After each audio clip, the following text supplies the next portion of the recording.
Camera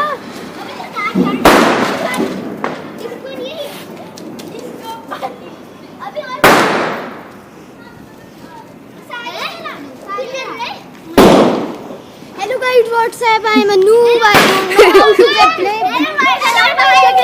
हम जला रहे हैं अपना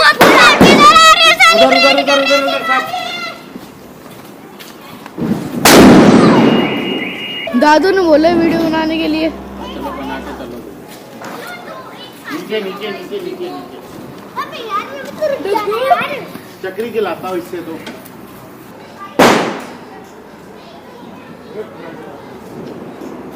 मोमबत्ती क्यों नहीं लाया? मोमबत्ती लाया?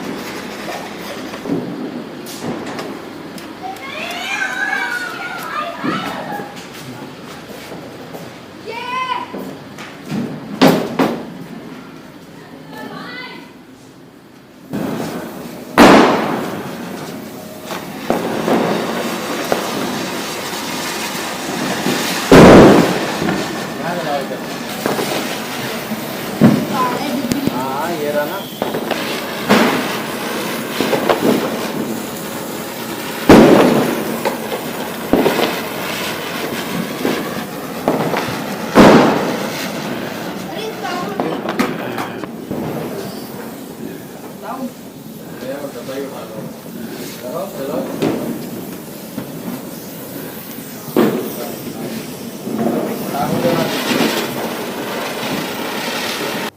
बोलो श्री गणेश महाराज की जय महालक्ष्मी जी की जय भगवान श्री विष्णु जी की जय भगवान बजरंग बली की जय जय माता काली की जय जय और समस्त देवी देवतान की जय भगवान भोलेनाथ जी की जय जय। हमारे स्क्रिप्चर्स में लिखा है कि एक बार माता लक्ष्मी बहुत एरोगेंट हो गई, घमंडी हो गई कि इनके पास बहुत सारा धन और पैसा है। जब भगवान विष्णु जी से बात कर रही थी तो भगवान विष्णु जी को थोड़ा अजीब लगा, तो अपने आप अपनी तारीफ बहुत ज्यादा करने लग गई। इसलिए कहने लगी कि सिर्फ मेरी पूजा होनी चाहिए दुनिया में, क्योंकि उन्होंने बोला कि मैं ही दुनिया को धन देती हूँ। तो भगवान विष्णु जी ने कहा कि और इतनी क्वालिटी हैं इनके अंदर, फिर भी जो औरत है ये हमेशा इनकम्प्लीट रहती हैं। अगर इनके औलाद ना हो तो माँ बनना ही एक औरत का अल्टीमेट खुशी होती है, जो जिंदगी में एक औरत महसूस करती है। क्योंकि माता लक्ष्मी जी के कोई औलाद नहीं थी तो इन्हें कंप्लीट माता नहीं कहा जा सकता। यह सुन के माता लक्ष्मी बहुत उदास भी हुई और गुस्सा भी आया। अपने भारी दिल से माता लक्ष्मी माता पार्वती जी के पास गई मदद मांगने, क्योंकि माता पार्वती जी के 2 बेटे थे। तो उन्होंने रिक्वेस्ट किया कि एक को अपना अडॉप्ट कर ले, एक लड़के को, जिससे कि माता बनना क्या होता है उन्हें खुद महसूस होगा, अनुभव होगा। लेकिन माता पार्वती थोड़ी हिचकिचाई कि मैं कैसे अपनी औलाद को इनको दे दूं, क्योंकि उन्हें पता था कि माता लक्ष्मी एक जगह तो टिकती नहीं है कहीं भी कुछ ज्यादा समय के लिए। इसलिए तो माता लक्ष्मी से पूछा, तुम इधर उधर घूमती रहती हो तो इस मेरे बच्चे का ख्याल कैसे करोगी? तो माता पार्वती ने भगवान गणेश को माता लक्ष्मी जी को दे दिया। लक्ष्मी जी बहुत खुश हुई और माता पार्वती जी को बोला कि आज से मैं जो भी कुछ मेरा है, जो भी लग्जरी है, खुशहाली है, धन दौलत, ये सब मेरे बेटे गणेश का होगा। जो भी लक्ष्मी जी की पूजा करेगा धन धान्य के लिए, उसको पहले भगवान गणेश की आशीर्वाद लेना पड़ेगा, उनकी पूजा करनी पड़ेगी। वे लोग जो लक्ष्मी जी की पूजा बिना भगवान गणेश के करेंगे, उन्हें कभी भी फल प्राप्त नहीं होगा। इसलिए गणेश जी को बैठाया जाता है साथ में। दीपावली पूजन सामग्री पान, इत्र, दूध, धूप, कपूर, दिया सलाई, नारियल, सुपारी, रोली, घी, लाल वसा, मेवा, गंगा जल, फल, लक्ष्मी प्रतिमा, कलावा, रुई, सिंदूर, शहद, गणेश जी की मूर्ति, फूल, दूध, दही, दीप, जल पात्र, मिठाई और तुलसी। विधि: एक थाल में या भूमि शुद्ध करके नवग्रह बना दिया। रुपया, सोना, चांदी श्री लक्ष्मी जी, श्री गणेश जी व सरस्वती जी, श्री महेश आदि देवी देवताओं को स्थान दे। यदि कोई धातु की मूर्ति हो तो उसको साक्षात रूप मान के पहले दूध से, फिर दही से, फिर गंगा जल से स्नान करा के, वस्त्र से साफ करके स्नान कराएं। दूध, दही व गंगा जल में चीनी बतासे डालकर पूजन के बाद सबको चरणामृत दें। घी का दीपक जलाकर पूजन आरंभ। एक बार शौनकादि ऋषियों ने सनत कुमार जी से पूछा, हे भगवान, दीप मालिकोत्सव दीपावली के अवसर पर श्री लक्ष्मी जी के साथ साथ अन्य देवी देवताओं का पूजन क्यों किया जाता है, जबकि दीपावली का पर्व विशेषतः लक्ष्मी पूजन का है। ऋषियों की शंका को सुनकर सनत कुमार जी कहने लगे, हे ऋषियों, जब दैत्यराज बलि ने अपने भुजबल से अनेक देवी देवताओं को बंदी बना लिया, तो कार्तिक अमावस्या के दिन स्वयं भगवान विष्णु ने वामन रूप धारण करके उसे बांध लिया और समस्त बंदी बनाए गए देवताओं को कारागार से मुक्त करा दिया। कारागार से मुक्त होकर सभी प्रमुख देवों ने क्षीर सागर में लक्ष्मी सहित विश्राम किया। इसी कारण दीपावली के दिन लक्ष्मी पूजन के साथ साथ अन्य देवताओं के भी पूजन व चयन की व्यवस्था करनी चाहिए। ऐसा करने से लक्ष्मी अन्य देवताओं के साथ वहीं विश्राम करेंगी।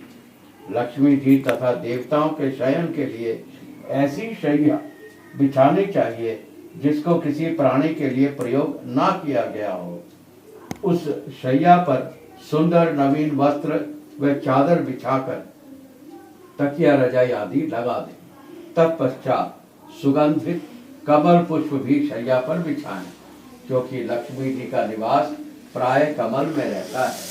हे ऋषियों, इस प्रकार विधि पूर्वक होकर देवताओं में भगवती लक्ष्मी के पूजन से वे स्थायी निवास करती। भगवती लक्ष्मी जी के भोग के लिए गाय के दूध के खोए में मिश्री, लौंग, कपूर, इलायची आदि सुगंधित द्रव्य मिलाकर मोदक बनाने चाहिए। ऋषियों ने पुनः प्रश्न किया, हे भगवान, जब राजा बलि ने लक्ष्मी जी व देवताओं को अपने वश में कर लिया था, फिर लक्ष्मी जी ने उसका त्याग कब किया? सनत कुमार जी ने उत्तर दिया, हे ऋषियों, एक बार देवराज इंद्र से भयभीत होकर राजा बलि कहीं जा छुपा। इंद्र ने उसे ढूंढने का प्रयास किया।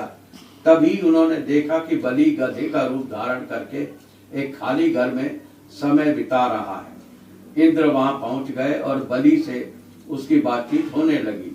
बलि ने इंद्र को तत्व ज्ञान का उपदेश देते हुए काल समय की महत्ता समझाई। उनमें बातचीत चल रही थी। उसी समय दैत्यराज बलि के शरीर से अत्यंत दिव्य रूपी एक स्त्री निकली। उसे देख इंद्र ने पूछा, हे दैत्यराज, तुम्हारे शरीर से निकलने वाली यह आभा युक्त स्त्री देवी है या असुरी या मानवी? राजा बलि ने उत्तर दिया, हे इंद्र, यह ना देवी है, ना असुरी है और ना ही मानवी है। यदि तुम इसके संबंध में अधिक जानना चाहते हो तो फिर इसी से पूछो। इतना सुन इंद्र ने हाथ जोड़कर पूछा, हे देवी, तुम कौन हो और दैत्यराज का परित्याग कर मेरी ओर क्यों बढ़ रही हो? तब मुस्कुराती हुई शक्ति रूपा स्त्री बोली, हे देवेंद्र, मुझे ना तो दैत्यराज प्रहलाद के पुत्र विरोचन ही जानते हैं और ना ही उनके पुत्र यह बलि। शास्त्रवेत्ता मुझे दुस्साहा, भूति और लक्ष्मी के नामों से पुकारते हैं, परंतु तुम तथा अन्य देवगण मुझे भली प्रकार नहीं पहचानते। इंद्र ने प्रश्न किया, हे देवी, जब इतने दीर्घ काल तक आपने दैत्यराज में वास किया है, तो फिर अब इसमें ऐसा कौन सा दोष उत्पन्न हो गया जो आप इनका परित्याग कर रही हो?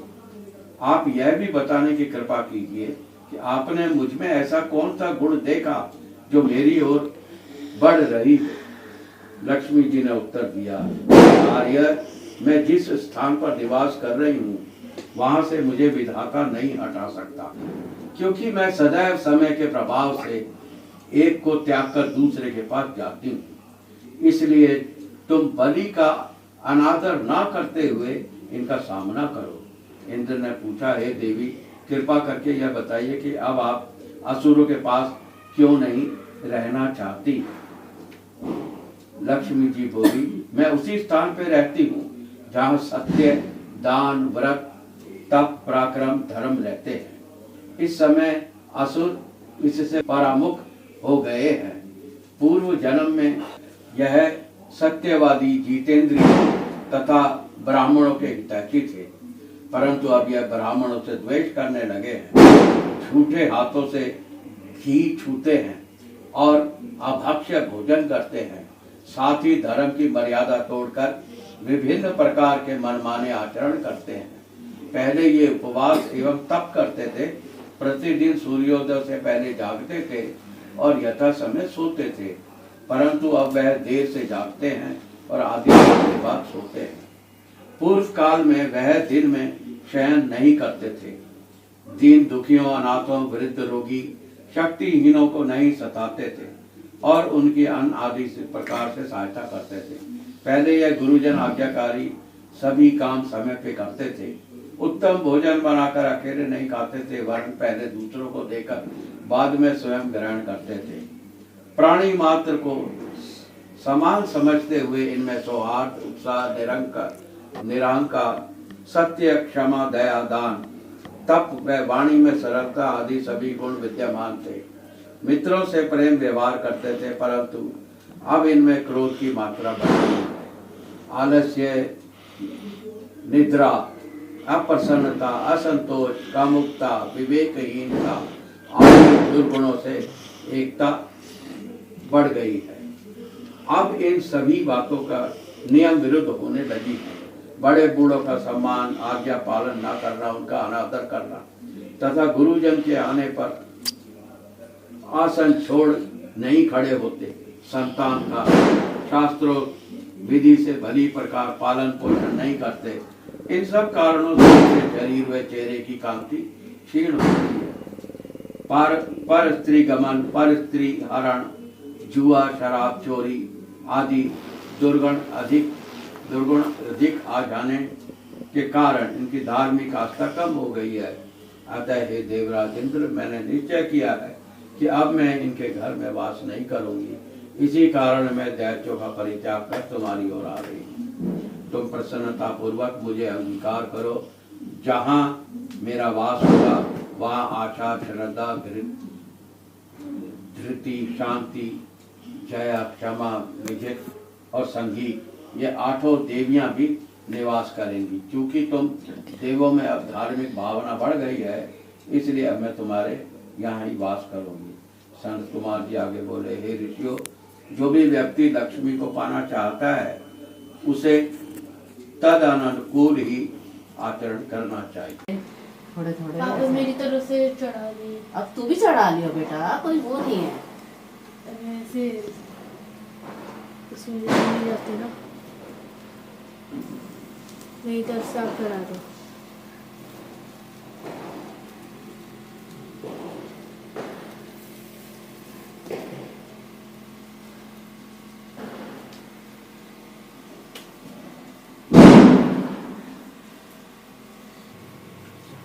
जैसे समझ आता भैया। बातें करो। कोई नहीं, वो वैसे जाएंगे। चढ़ाने पूरी चढ़ा दो। लो रुको। एक है, लो चढ़।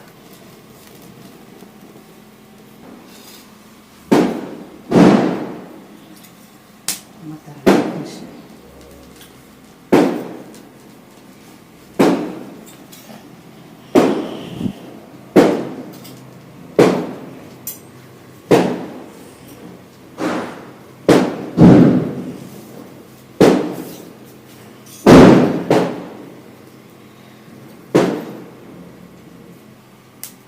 तो दिया कर कर कर।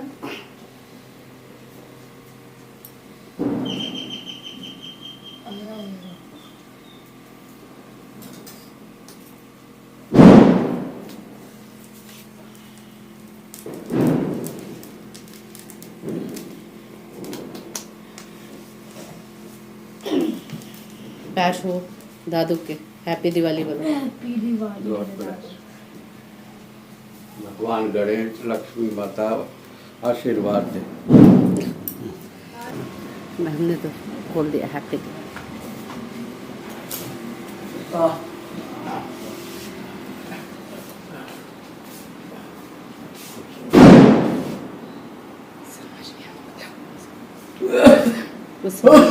मुझे तो